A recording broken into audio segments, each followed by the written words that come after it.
Bonjour à tous, je me présente, je m'appelle Isabelle et je vous souhaite la bienvenue dans mon nouveau podcast 100% Jésus. Dans ce podcast, je vais vous partager ma foi par mon témoignage, mes témoignages, et ceci au travers des versets de la Bible. On va dire que c'est un verset, un témoignage. C'est parti pour 100% Jésus.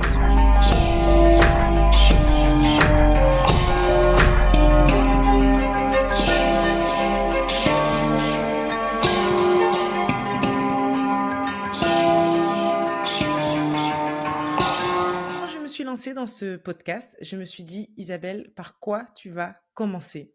Parce qu'il faut bien commencer par quelque part.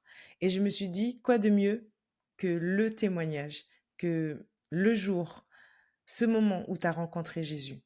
Donc, c'est parti. Moi, j'ai rencontré Jésus il y a à peu près 1 an et demi.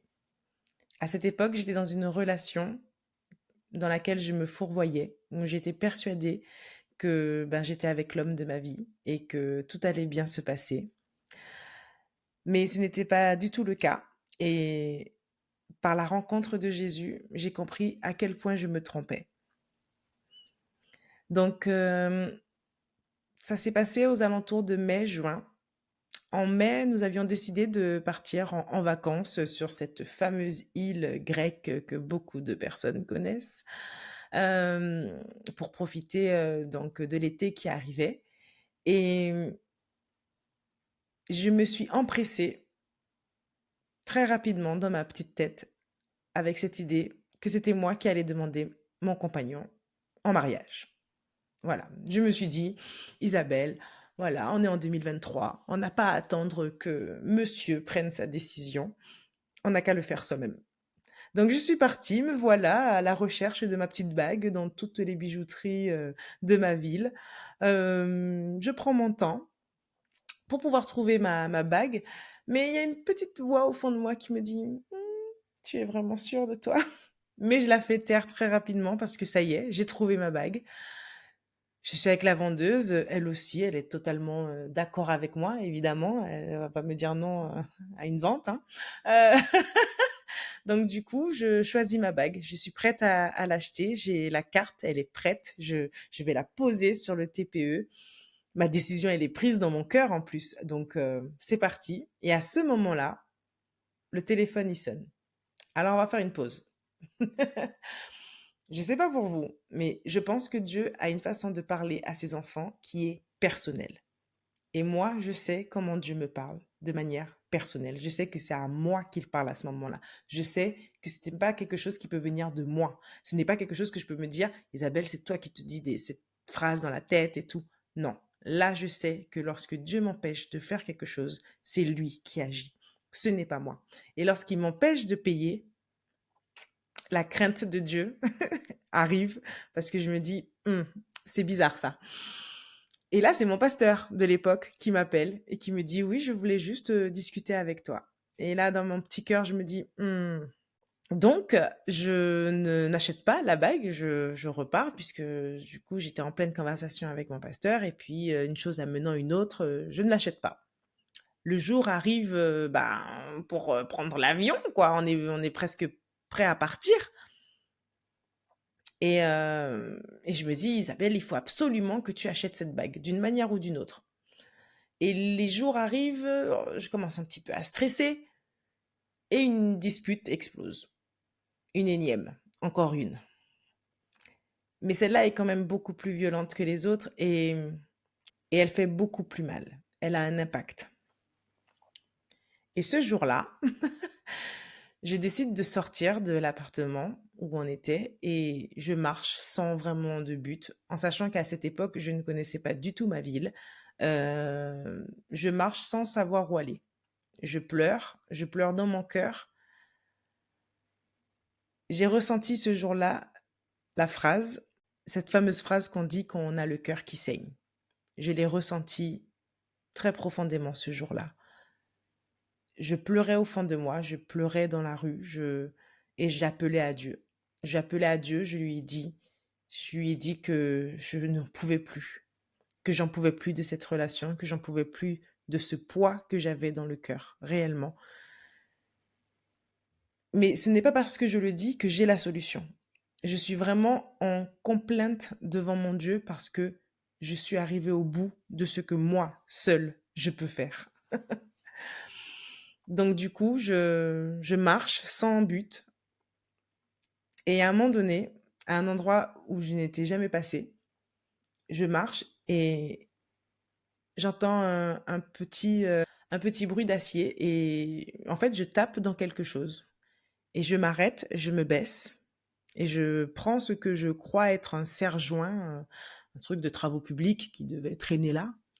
Et en fait, pas du tout. Ce n'était absolument pas ça. Je le prends et je vais vous mettre la photo même du moment où je l'ai ramassé. Et en fait, c'est une bague.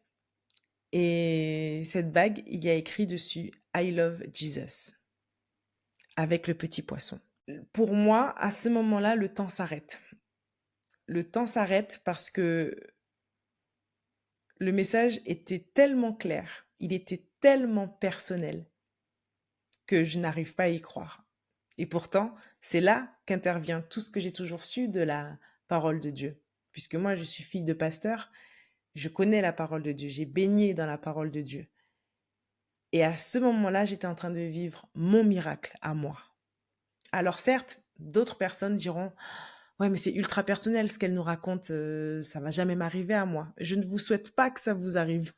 Je souhaite que votre histoire vous arrive. Je souhaite que votre rencontre avec Jésus arrive. Parce que moi, à ce moment-là, rien d'autre sur terre n'a d'importance que ce moment-là. Ma rencontre avec mon Sauveur. Parce que c'est exactement ce qui se passe. Ce n'est pas qu'une bague. Et on va justement y venir. Je ramasse cette bague et j'arrive pas à y croire, je me rappellerai toujours de ce moment parce que je n'arrive pas à y croire. Je prends du coup la photo parce que je me dis mais c'est incroyable. Et, et là, mon témoignage prend tout son sens. Ma vie prend tout son sens à ce moment-là. Pour moi, le message est très clair. Le message était celui-ci. Tu crois savoir ce que tu veux. Je sais ce que tu souhaites. Je sais ce que tu dois avoir. Je sais mieux que toi. Parce que moi, je te connais avant que toi-même tu te connaisses. Parce que moi, je t'ai aimé avant que toi, tu m'aimes. Ce qui est controversé puisque la bague dit I love Jesus. Et je le comprends à ce moment-là dans l'autre sens. C'est lui qui m'aime. C'est lui qui vient de me demander en mariage. C'est lui qui vient de me demander d'être son épouse, l'épouse du Christ. À ce moment-là, Jésus me dit clairement, avant de te marier avec qui que ce soit, tu vas te marier avec moi. Avant d'être la femme de qui que ce soit, tu vas être ma femme, mon épouse. Tu vas me consacrer, moi en premier. Et ensuite, je te donnerai ce que tu veux. Est-ce que vous voyez à quel verset on arrive?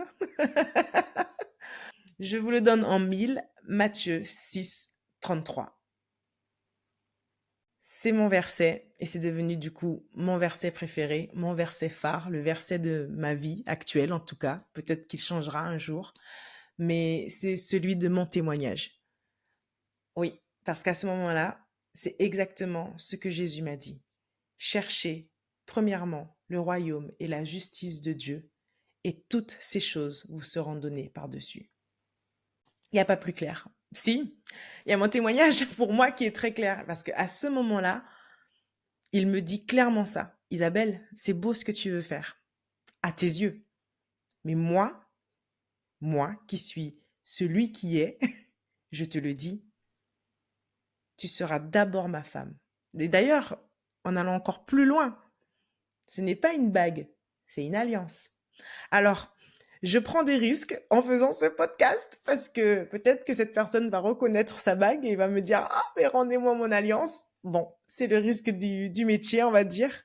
Et ce qui est magnifique, c'est que je sais que l'histoire ne s'arrête pas là. Parce que, voilà, ce n'est pas une bague, ce n'est pas une simple bague, c'est pas, voilà, c'est une alliance. C'est une alliance en argent, c'est vraiment une alliance qui représente 1 + 1 = 1.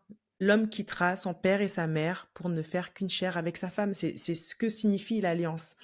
Et là, on peut aller sur tellement de sujets, sur tellement de versets. Il y a tellement de choses qui sont reliées. Et c'est ça la beauté de la Bible. C'est ça que je voulais partager dans ce podcast. Je voulais pouvoir dire à quel point j'aime la parole de Dieu. Tout ce qui m'intéresse, la seule chose qui m'intéresse, c'est la parole de Dieu. Ce livre contient absolument tout, toutes les réponses de toutes les vies, passées, présentes et futures de cette terre.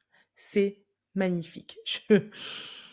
Je suis ébahie devant la beauté de la parole de Dieu. Donc, on va continuer et cette fois-ci, on va prendre notre Bible et on va du coup décortiquer ce témoignage à travers le verset Matthieu 6, 33.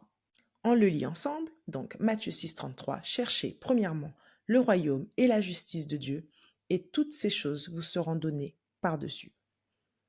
Il faut bien marquer le contexte de ce verset. Là, à ce moment-là, dans Matthieu 6 et Matthieu 7, c'est magnifique. Petit aparté.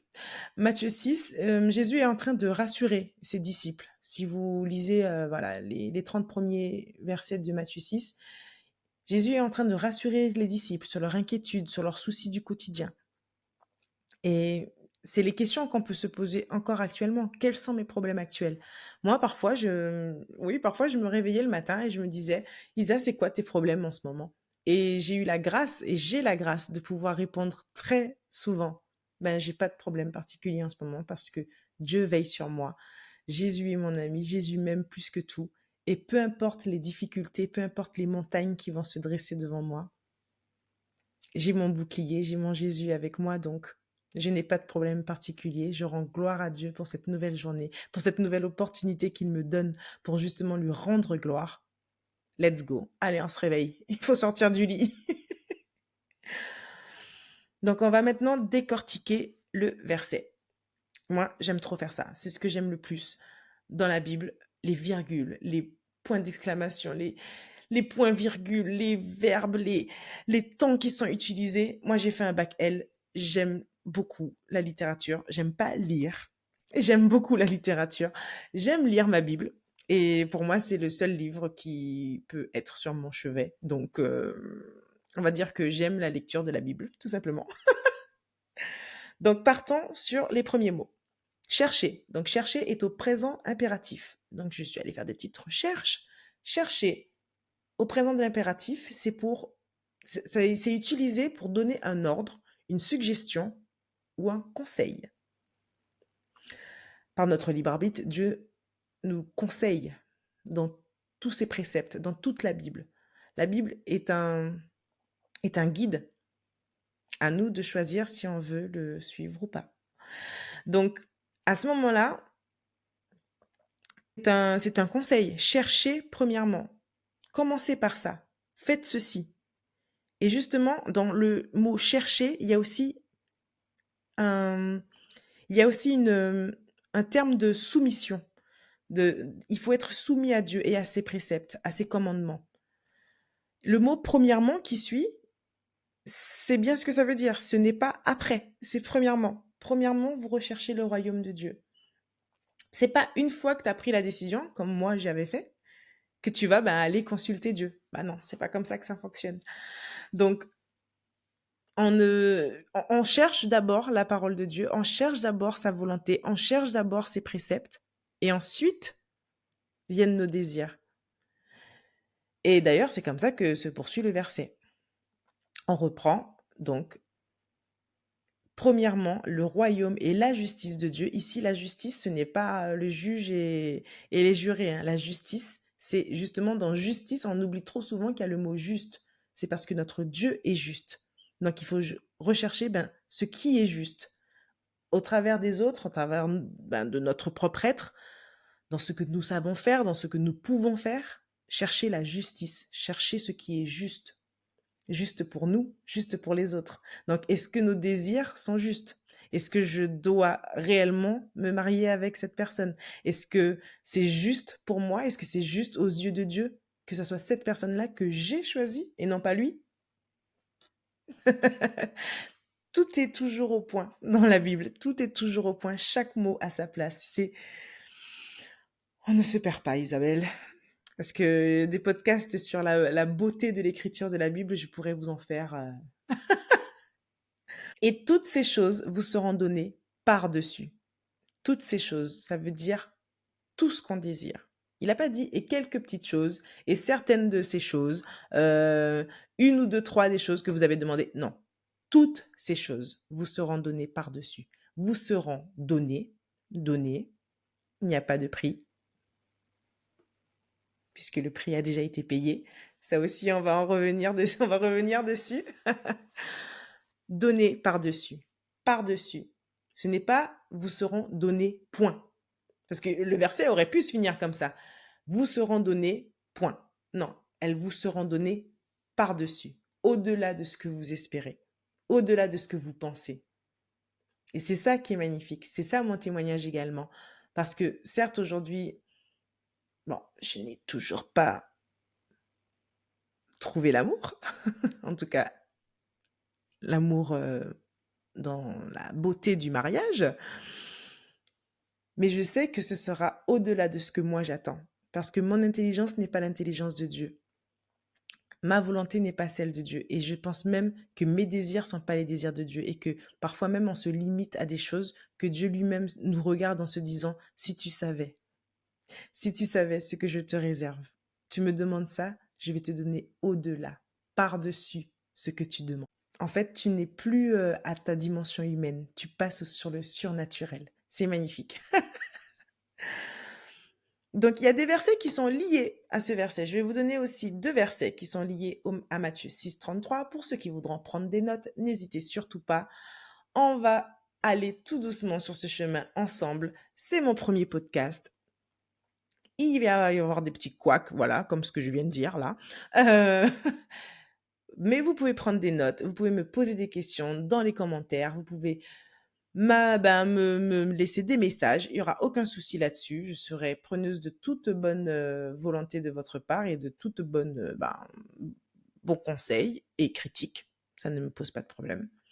Mais vous aussi, n'hésitez pas à relever ce qui vous intéresse, ce qui vous parle, ce qui résonne en vous dans les versets donc, que je vais vous proposer. Donc là, je vous propose en versets liés. Donc Matthieu 6, 33, on peut le lier au psaume 34, verset 7. On y va. On ouvre son application Holy Bible. Holy Bible. Alors, on a dit psaume 34, verset 7. Et je crois qu'en plus, je le connais par cœur. Et oui, je le connais parce que c'est celui qui avait à l'église quand j'étais petite, qui était sur l'estrade. Ah, Je bénirai l'Éternel en tout temps.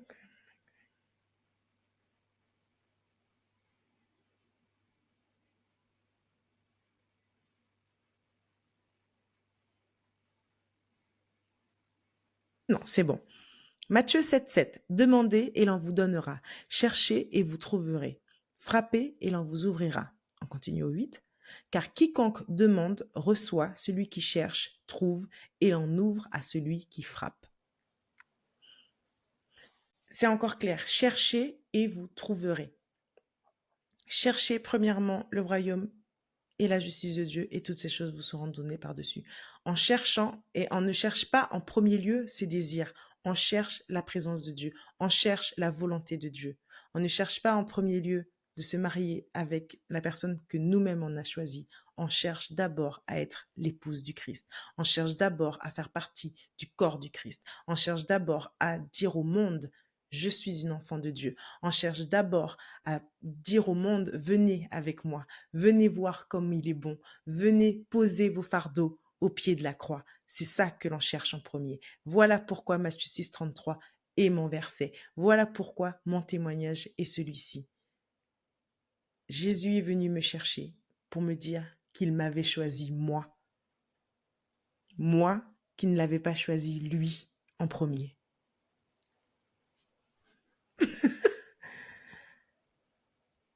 Pour moi, à ce moment-là, il m'était impossible de ne pas croire que Jésus m'avait choisi.